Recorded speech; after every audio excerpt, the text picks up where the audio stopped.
இன்றைய அவசர உலகில் மனச்சோர்வு என்பது பலரும் சொல்லாத ஒரு பெரிய பிரச்சனையாக உள்ளது.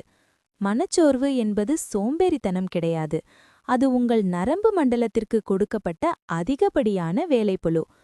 பழங்காலத்தில் மனமும் நரம்புகளும் சமநிலை இழப்பதையே மனச்சோர்வு என்று கருதினார்கள். இதற்கு தீர்வு வேகமான மருந்துகள் அல்ல, மெதுவான மாற்றங்களே. இதில் மூலிகைகள் முக்கிய பங்கு வகித்தன. நினைவாற்றலை வளர்க்கவும் மனதை அமைதிப்படுத்தவும் பிரம்மி உதவியது. அஸ்வபந்தா ஓடிக்கொண்டே இருக்கும் மனதை நிறுத்தி நிம்மதியான தூக்கத்திற்கு வழிவகுத்தது. துளசி மூளையின் மந்த நிலையை நீக்கி ஒருமித்த கவனத்தை கொடுத்தது. தினசரி பழக்க வழக்கங்கள் மிக முக்கியமானவை. சூரிய உதயத்தில் எழுவது, நேரத்திற்கு சாப்பிடுவது, சீக்கிரம் தூங்குவது, இவை வெறும் கட்டுப்பாடுகள் அல்ல, மனத்தெளிவை உருவாக்கும் வழிகள். மூச்சுக்காற்றே மருந்தானது.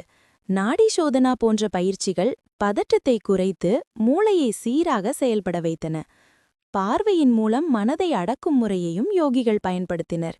திராடகா இருட்டில் மெழுகுவர்த்தி சுடரை உற்று பார்ப்பது மூளைக்கு வரும் அதிகப்படியான தகவல்களை தடுத்து மனதை அமைதிப்படுத்தியது. மாலையில் விளக்கேற்றுவது, வெறும் காலால் மண்ணில் நடப்பது, அமைதியை கேட்பது போன்ற எளிய செயல்களும் நல்ல மாற்றத்தை தந்தன. பண்டைய அறிவு நமக்கு சொல்லும் பாடம், உண்மையான முன்னேற்றம் என்பது ஓடிக்கொண்டே இருப்பதிலில்லை, கொஞ்சம் நிதானமாக செயல்படுவதில் இருக்கிறது. இந்த பழைய முறைகளை நாம் பின்பற்றுவது நவீன வாழ்க்கையை தவிர்க்க அல்ல, அதை சரியாக சமநிலைப்படுத்தவே. அப்போதுதான் மனம் மீண்டும் வலிமை பெறும். இன்று நீங்கள் எதை தொடங்கப் போகிறீர்கள்? மூச்சு பயிற்சியா, மூலிகைகளா, அல்லது அமைதியா? கீழே கமெண்ட் செய்யுங்கள். பிடித்திருந்தால் பகிருங்கள். சேனலை சப்ஸ்கிரைப் செய்யுங்கள்.